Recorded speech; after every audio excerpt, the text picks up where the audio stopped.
بسم اللہ الرحمن الرحیم۔ مکہ میں نئے دین کی تبلیغ کوئی آسان کام نہیں تھا۔ حضور اکرم صلی اللہ علیہ وسلم یتیم اور نادار تھے۔ ہر چند کے تقوی کے لحاظ سے ان کی عزت اور احترام تھا، مگر وہ کسی قبیلے کے سردار نہیں تھے کہ لوگ آپ صلی اللہ علیہ وسلم کو اللہ کا رسول تسلیم کر لیتے۔ آپ صلی اللہ علیہ وسلم نے تبلیغ کو 3 سال خفیہ رکھا۔ سب سے پہلے حضرت خدیجہ رضی اللہ تعالیٰ عنہا بنت خویلد ایمان لائیں، ان کے بعد حضرت علی رضی اللہ تعالیٰ عنہ ایمان لائے۔ مردوں میں سب سے پہلے ایمان لانے والے آپ صلی اللہ علیہ وسلم کے دیرینہ دوست حضرت ابوبکر صدیق رضی اللہ تعالیٰ عنہ تھے۔ حضرت علی رضی اللہ تعالیٰ عنہ سے روایت ہے کہ میں آپ صلی اللہ علیہ وسلم کے پیچھے اس طرح چلتا تھا جیسے ناکا کا بچہ اپنی ماں کے پیچھے پیچھے چلتا ہے۔ آپ صلی اللہ علیہ وسلم ہر دن میرے لیے اخلاق سے ایک مینارہ نور بلند کرتے تھے۔ میں نبوت کی روشنی اپنی آنکھ سے دیکھتا تھا اور رسالت کی خوشبو سونگھتا تھا۔ ان کے بعد آپ صلی اللہ علیہ وسلم کے منہ بولے بیٹے حضرت زید بن حارثہ رضی اللہ تعالیٰ عنہ کا نام آتا ہے۔ حضرت ابوبکر صدیق رضی اللہ تعالیٰ عنہ اپنے علم اور خوش اخلاقی کی بنا پر احترام کی نظر سے دیکھے جاتے تھے۔ جب ایمان لائے تو ان کے پاس 40,000 درہم تھے۔ معززین مکہ ان سے مشاورت کیا کرتے تھے۔ ایک بار رسول اللہ صلی اللہ علیہ وسلم نے فرمایا، میں نے جس کسی کو بھی اسلام کی دعوت دی اس نے تھوڑا بہت تردد کیا، سوچ بچار کی، مگر جب میں نے ابوبکر کو دعوت دی تو انہوں نے فوراً اسلام قبول کر لیا۔ حضرت ابوبکر رضی اللہ تعالیٰ عنہ کی ترغیب اور ہدایت پر حضرت عثمان غنی رضی اللہ تعالیٰ عنہ، حضرت زبیر رضی اللہ تعالیٰ عنہ، حضرت عبد الرحمن بن عوف رضی اللہ تعالیٰ عنہ، حضرت سعد بن ابی وقاص رضی اللہ تعالیٰ عنہ اور حضرت طلحہ رضی اللہ تعالیٰ عنہ ایمان لائے۔ ان صحابہ کرام کی وجہ سے مکہ میں اسلام پھیلا اور مسلمانوں کی تعداد میں اضافہ ہوتا چلا گیا۔ تب مسلمان چھپ کر نماز ادا کرتے تھے۔ ایک دن آپ صلی اللہ علیہ وسلم حضرت علی رضی اللہ تعالیٰ عنہ کے ساتھ نماز ادا کر رہے تھے کہ اتفاق سے جناب ابو طالب رضی اللہ تعالیٰ عنہ نے ان کو دیکھ لیا اور نماز کے بعد حیران ہو کر پوچھا کہ یہ کون سا دین ہے؟ آپ صلی اللہ علیہ وسلم نے فرمایا، ہمارے دادا حضرت ابراہیم علیہ السلام کا یہی دین تھا۔ جناب ابو طالب رضی اللہ تعالیٰ عنہ نے کہا کہ میں اس دین کو اختیار نہیں کر سکتا، البتہ تم کو اجازت ہے اور کوئی شخص تمہاری مزاحمت نہیں کر سکے گا۔ ابتدائی دور میں ایمان لانے والے زیادہ تر نادار اور مفلس لوگ تھے۔ اللہ تعالیٰ نے اپنے رسول صلی اللہ علیہ وسلم کو تبلیغ کا حکم ان الفاظ میں دیا، اے نبی صلی اللہ علیہ وسلم، اپنے رب کے راستے کی طرف دعوت و حکمت عمدہ نصیحت کے ساتھ دیجیے۔ حضور اکرم صلی اللہ علیہ وسلم نے اللہ کے حکم کے مطابق تبلیغ کا آغاز بڑی دانائی، پرتاثیر لہجے کے ساتھ موقع محل اور زمینی حقائق کے مطابق کیا۔ آپ صلی اللہ علیہ وسلم کی نصیحت میں عمدگی، دل سوزی اور خیر خواہی ہوتی تھی۔ آپ صلی اللہ علیہ وسلم کے انداز سے ظاہر ہوتا تھا کہ آپ صلی اللہ علیہ وسلم پورے خلوص اور تڑپ کے ساتھ لوگوں کو اسلام کی دعوت دے رہے ہیں، جس کا مقصد لوگوں کی بھلائی ہے۔ آپ صلی اللہ علیہ وسلم نے تبلیغ کے دوران نرم مزاجی اور اعلیٰ اخلاق کا بہترین نمونہ پیش کیا۔ آپ صلی اللہ علیہ وسلم کے مثالی انداز تبلیغ سے لوگ اسلام کی جانب مائل ہونے لگے۔ اسلام کی اشاعت تشدد اور انتہا پسندی سے نہیں بلکہ اخلاق اور نرمی سے ہوئی۔ ایک مرتبہ رسول اللہ صلی اللہ علیہ وسلم کی مجلس میں مکہ کے چند سردار بیٹھے ہوئے تھے اور حضور اکرم صلی اللہ علیہ وسلم ان کو اسلام قبول کرنے پر آمادہ کرنے کی کوشش فرما رہے تھے۔ اتنے میں عبداللہ ابن امی مکتوم نامی ایک نابینا آپ صلی اللہ علیہ وسلم کی خدمت میں حاضر ہوئے اور آپ صلی اللہ علیہ وسلم سے اسلام کے بارے میں سوال پوچھنا چاہا۔ آپ صلی اللہ علیہ وسلم کو ان کی مداخلت ناگوار گزری اور آپ صلی اللہ علیہ وسلم نے ان سے بے رخی برتی۔ اس پر اللہ تعالیٰ کی طرف سے آیت نازل ہوئی، ترش رو ہوا اور بے رخی برتی اس بات پر کہ وہ اندھا اس کے پاس آ گیا۔ اے نبی صلی اللہ علیہ وسلم، تمہیں کیا خبر شاید کہ وہ سدھر جائے یا نصیحت پر دھیان دے اور نصیحت کرنا اس کے لیے نافع ہو۔ جو شخص بے پرواہی برتتا ہے تم اس کی طرف توجہ کرتے ہو، حالانکہ وہ نہ سدھرے تو تم پر اس کی کیا ذمہ داری ہے؟ اور جو خود تمہارے پاس دوڑا آتا ہے اور وہ ڈر رہا ہوتا ہے اس سے تم بے رخی برتتے ہو، ہرگز نہیں، یہ تو ایک نصیحت ہے، جس کا جی چاہے اسے قبول کرے۔ جب ایک داعی اپنی دعوت کا آغاز کرنے لگتا ہے تو اس کا فطری رجحان با اثر لوگوں کی جانب ہوتا ہے تاکہ وہ دعوت قبول کر لیں اور کام آسان ہو جائے۔ رسول اللہ صلی اللہ علیہ وسلم کا مقصد ہرگز بڑے کی عزت اور ادنا کی تحقیر نہ تھا، البتہ اللہ تعالیٰ نے اپنے رسول صلی اللہ علیہ وسلم کی رہنمائی کی کہ دعوت کے نقطۂ نظر سے ہر وہ انسان اہمیت رکھتا ہے جو طالب حق ہو، چاہے وہ کیسا ہی کمزور، بے اثر اور معذور ہو، اور ہر وہ شخص غیر اہم ہے جو حق سے بے نیازی برتے، خواہ وہ معاشرے میں کتنا ہی بڑا مقام رکھتا ہو۔ اللہ تعالیٰ نے ایک آیت میں حضور اکرم صلی اللہ علیہ وسلم کی نرم مزاجی کی تعریف فرمائی۔ ترجمہ: اے پیغمبر، یہ اللہ کی بڑی رحمت ہے کہ تم ان لوگوں کے لیے بہت نرم مزاج واقع ہوئے ہو، ورنہ اگر کہیں تم تندخو اور سنگ دل ہوتے تو یہ سب تمہارے گرد و پیش سے چھٹ جاتے۔ ایک روایت کے مطابق ایک دفعہ ایک بوڑھا شخص حضور اکرم صلی اللہ علیہ وسلم کی خدمت میں حاضر ہوا جو سخت مزاج اور چڑچڑا تھا اور لوگ اسے قریب آنے نہیں دیتے تھے۔ آپ صلی اللہ علیہ وسلم نے اس سے بڑی نرمی اور محبت سے گفتگو فرمائی۔ جب وہ چلا گیا تو حضرت عائشہ رضی اللہ تعالیٰ عنہا نے تعجب سے پوچھا کہ لوگ اسے اچھا نہیں سمجھتے، مگر آپ صلی اللہ علیہ وسلم نے بڑی محبت سے گفتگو فرمائی۔ آپ صلی اللہ علیہ وسلم نے فرمایا، عائشہ، قیامت کے دن اللہ کے نزدیک وہ شخص بہت برا ہوگا جس کو لوگ اس کی سخت کلامی کی وجہ سے چھوڑ گئے ہوں۔ تبلیغ کے دوران اللہ تعالیٰ اپنے رسول صلی اللہ علیہ وسلم کی رہنمائی فرماتے اور باور کرواتے کہ آپ صلی اللہ علیہ وسلم کی ذمہ داری اللہ کا پیغام لوگوں تک اعتدال پر مبنی لہجے اور انداز میں پہنچانا ہے۔ آپ صلی اللہ علیہ وسلم اللہ کے رسول ہیں، لوگوں کے اعمال کے ذمہ دار نہیں ہیں۔ اے محمد صلی اللہ علیہ وسلم، میرے بندوں سے کہہ دو کہ زبان سے وہ بات نکالا کریں جو بہترین ہو۔ دراصل شیطان ہے جو انسانوں کے درمیان فساد ڈلوانے کی کوشش کرتا ہے۔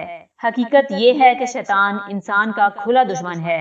تمہارا رب تمہارے حال سے زیادہ واقف ہے، وہ چاہے تو تم پر رحم کرے اور چاہے تو تمہیں عذاب دے۔ اور نبی صلی اللہ علیہ وسلم، ہم نے تم کو داروغہ کی طرح ان کے امور کا ذمہ دار بنا کر نہیں بھیجا ہے۔ اے نبی صلی اللہ علیہ وسلم، اس وحی کی پیروی کیے جاؤ جو تم پر تمہارے رب کی جانب سے نازل ہوئی ہے، اس کے سوا کوئی اور خدا نہیں ہے، اور مشرکین کے پیچھے نہ پڑو۔ اگر اللہ کی مشیت یہ ہوتی کہ یہ لوگ شرک نہ کریں تو یہ شرک نہ کرتے۔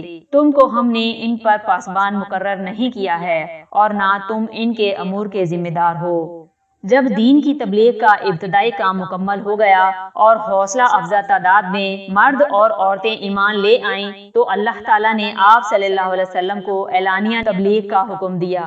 اے رسول، آپ کو حکم کیا گیا ہے کہ اس کے ساتھ آپ حق و باطل کا فرق بیان کیجیے اور مشرکوں کی تکذیب کی کچھ پرواہ مت کیجیے، اور اپنے اقربا کو عذاب الہی سے ڈراتے رہیے، اور جو مومن آپ صلی اللہ علیہ وسلم کے پیرو ہو گئے ہیں ان کے ساتھ نرمی کیجیے اور کہہ دیجیے کہ میں عذاب الہی سے ڈرانے والا ہوں۔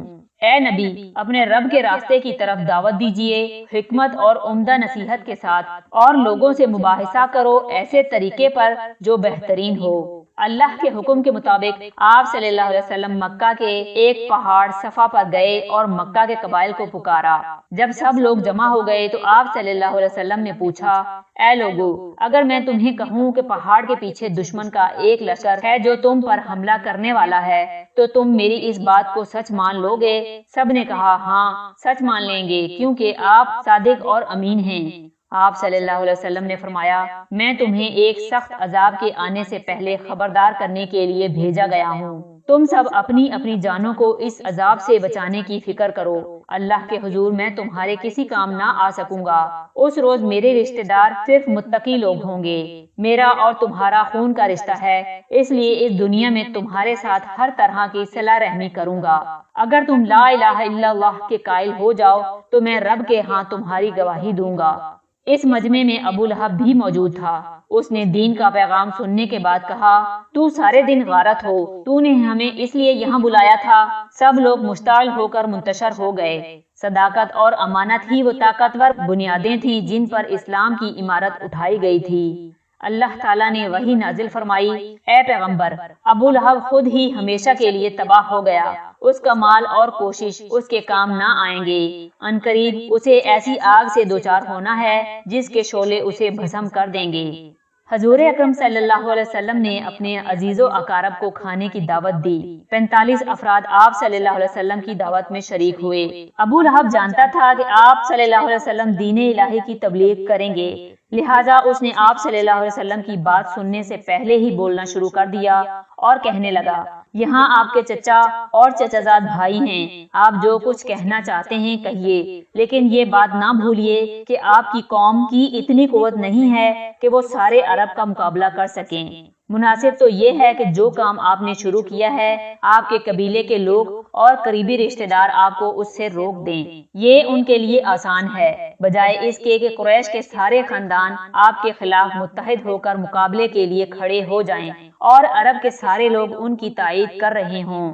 اے میرے بھتیجے، اگر کوئی آدمی ایسا فتنہ فساد کا پیغام لے کر اپنی قوم کے پاس نہیں آیا جس فتنہ فساد کا پیغام لے کر آپ آئے ہیں۔ ابو لہب کی اس گفتگو کے بعد آپ صلی اللہ علیہ وسلم نے دانائی کا مظاہرہ کیا اور خاموش رہے۔ چند روز کے بعد آپ صلی اللہ علیہ وسلم نے اپنے عزیز و اقارب کو دوبارہ کھانے کی دعوت دی۔ آپ صلی اللہ علیہ وسلم کی پھوپھیوں نے مشورہ دیا کہ ابو لہب کو دعوت میں شریک نہ کیا جائے۔ ابو لہب نے کوہ صفا پر اور پہلی دعوت میں اشتعال انگیز باتیں کی تھیں۔ اس کے باوجود آپ صلی اللہ علیہ وسلم نے ابو لہب کو دعوت میں بلایا کیونکہ وہ آپ صلی اللہ علیہ وسلم کا پڑوسی بھی تھا۔ آپ صلی اللہ علیہ وسلم انسانوں کے لیے اخلاق کا بہترین نمونہ تھے اور نہیں چاہتے تھے کہ ایسی مثال قائم ہو جائے جس سے پڑوسی کا حق اور مرتبہ کم ہو جائے۔ آپ صلی اللہ علیہ وسلم نے ساری زندگی پڑوسی کے حقوق کا خیال رکھا۔ حضرت عائشہ رضی اللہ تعالیٰ عنہا سے روایت ہے کہ رسول اللہ صلی اللہ علیہ وسلم نے فرمایا کہ جبریل علیہ السلام پڑوسی کے حق میں مجھے اللہ تعالیٰ کی طرف سے برابر وصیت اور تاکید کرتے رہے، یہاں تک کہ میں خیال کرنے لگا کہ وہ اس کو وارث قرار دے دیں گے۔ دوسری دعوت میں آپ صلی اللہ علیہ وسلم نے اپنے رب کے حکم کے مطابق دین اسلام کا پیغام دیتے ہوئے فرمایا، سب تعریفیں اللہ تعالیٰ کے لیے ہیں، میں اسی کی حمد کرتا ہوں اور اسی سے مدد طلب کرتا ہوں اور اس پر ایمان لایا ہوں اور اسی پر توکل کرتا ہوں، اور میں گواہی دیتا ہوں کہ کوئی عبادت کے لائق نہیں۔ قافلے کا پیشوا اپنے قافلے والوں سے جھوٹ نہیں بولتا۔ فرض کریں اگر میں دوسرے لوگوں سے جھوٹ بولوں مگر تم سے جھوٹ نہیں بول سکتا، اس ذات کی قسم جس کے سوا اور کوئی معبود نہیں، میں اللہ کا رسول ہوں، تمہاری طرف بالخصوص اور ساری انسانیت کی طرف بالعموم بھیجا گیا ہوں۔ خدا کی قسم تمہیں موت اس طرح آئے گی جس طرح تمہیں نیند آتی ہے، اور قبروں سے زندہ یوں اٹھائے جاؤ گے جیسے تم خواب سے بیدار ہوئے ہو، اور تم جو عمل کرتے ہو اس کا حساب ہوگا۔ تمہارے اچھے اعمال کی اچھی جزا اور برے اعمال کی بری جزا تمہیں دی جائے گی۔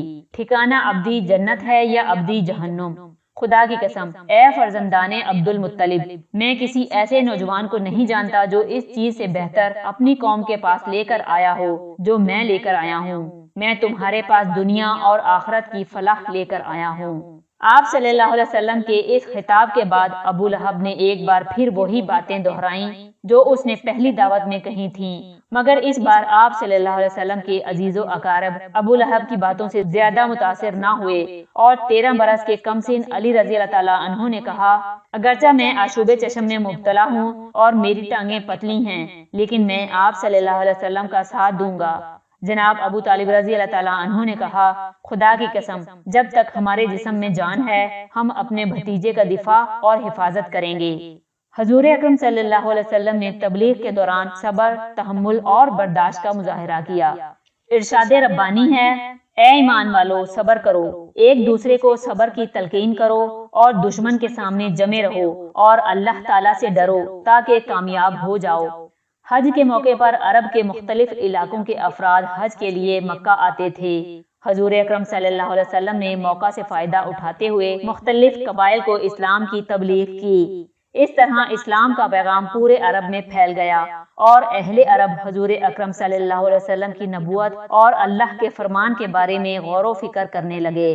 مکہ کا ایک رکانہ نامی پہلوان اس قدر طاقتور تھا کہ چمڑے پر کھڑا ہوتا اور لوگ چمڑا کھینچتے تو چمڑا پھٹ جاتا مگر اس کے قدموں کے نیچے سے نہ نکلتا۔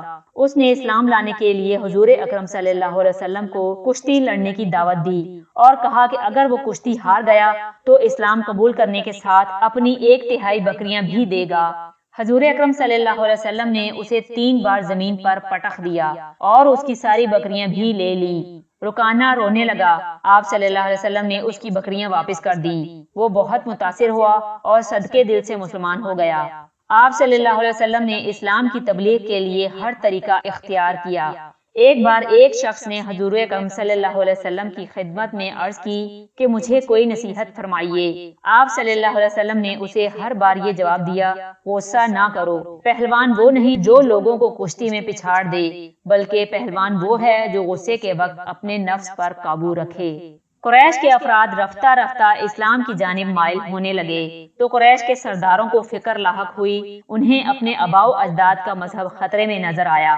عرب روایت کے مطابق جب تک کوئی شخص کسی قبیلے کی پناہ میں ہوتا اس کے خلاف کسی قسم کی تادیبی کارروائی نہیں کی جا سکتی تھی۔ آپ صلی اللہ علیہ وسلم چونکہ جناب ابو طالب رضی اللہ تعالیٰ عنہ کی سرپرستی میں تھے، لہٰذا قریش کے ممتاز افراد پر مشتمل ایک وفد بشمول ابو جہل اور ابو سفیان نے جناب ابو طالب رضی اللہ تعالیٰ عنہ سے ملاقات کی اور ان سے کہا، اے ابو طالب، آپ کا بھتیجا ہمارے خداؤں کو برا بھلا کہتا ہے اور ہمارے مذہب کے عیب نکالتا ہے، ہمیں بے وقوف اور ہمارے آباء و اجداد کو گمراہ کہتا ہے، یا تو آپ اسے روک لیں یا درمیان سے ہٹ جائیں، ہم خود اسے روک لیں گے۔ جناب ابو طالب رضی اللہ تعالیٰ عنہ نے ان کو نرمی سے جواب دیا اور بڑی خوبصورتی سے ٹال دیا۔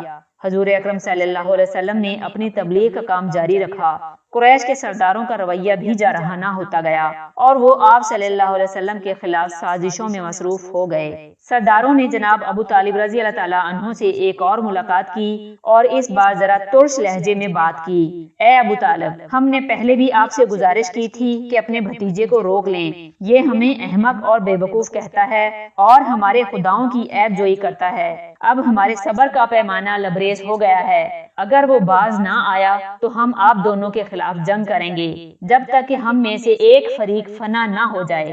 جناب ابو طالب کو اس کھلے چیلنج کے بعد تشویش لاحق ہوئی، وہ نہیں چاہتے تھے کہ حضور اکرم صلی اللہ علیہ وسلم کو قریش کے رحم و کرم پر چھوڑ دیں۔ انہوں نے آپ صلی اللہ علیہ وسلم کو قریش کی دھمکیوں سے آگاہ کیا اور کہا کہ مجھ پر اتنا بوجھ نہ ڈالو جسے اٹھانے کی مجھ میں ہمت نہ ہو۔ آپ صلی اللہ علیہ وسلم کو خیال گزرا کہ شاید جناب ابو طالب رضی اللہ تعالیٰ عنہ ان کی مدد اور تعاون سے دستکش ہونے والے ہیں۔ آپ صلی اللہ علیہ وسلم نے بڑے سکون اور اعتماد سے جواب دیا، اے میرے چچا، اگر وہ سورج کو میرے دائیں ہاتھ میں رکھ دیں اور چاند کو میرے بائیں ہاتھ میں اور یہ توقع کریں کہ میں دعوت حق کو ترک کر دوں گا تو یہ ناممکن ہے، یا تو اللہ تعالیٰ اس دین کو غلبہ دے گا یا میں اس کے لیے جان دے دوں گا، اس وقت تک میں اس کام کو چھوڑنے کے لیے تیار نہیں۔ حضور اکرم صلی اللہ علیہ وسلم کی آنکھوں سے آنسو امڑ آئے اور وہ اپنے چچا کے کمرے سے باہر نکل آئے۔ جناب ابو طالب رضی اللہ تعالیٰ عنہ نے آپ صلی اللہ علیہ وسلم کو واپس بلایا اور دلاسا دیتے ہوئے کہا، اے میرے بھتیجے، آپ کا جو جی چاہے کہیے، میں آپ کو کسی قیمت پر کفار کے حوالے نہیں کروں گا۔ جناب ابو طالب رضی اللہ تعالیٰ عنہ کی جانب سے مایوس ہونے کے بعد قریش کے رؤسا نے حضور اکرم صلی اللہ علیہ وسلم سے براہ راست بات کرنے کا فیصلہ کیا اور ایک رئیس عتبہ بن ربیعہ کو اپنا نمائندہ بنایا۔ عتبہ نے حضور اکرم صلی اللہ علیہ وسلم سے ملاقات کر کے تجاویز پیش کی۔ پہلی تجویز میں یہ پیشکش کی گئی کہ اگر آپ صلی اللہ علیہ وسلم دولت کے طلبگار ہیں تو آپ صلی اللہ علیہ وسلم کے سامنے دولت کے انبار لگا دیتے ہیں۔ دوسری تجویز میں مکہ کی سرداری کا منصب پیش کیا گیا۔ تیسری تجویز میں آپ صلی اللہ علیہ وسلم کو بادشاہ بنانے کا عندیہ دیا گیا۔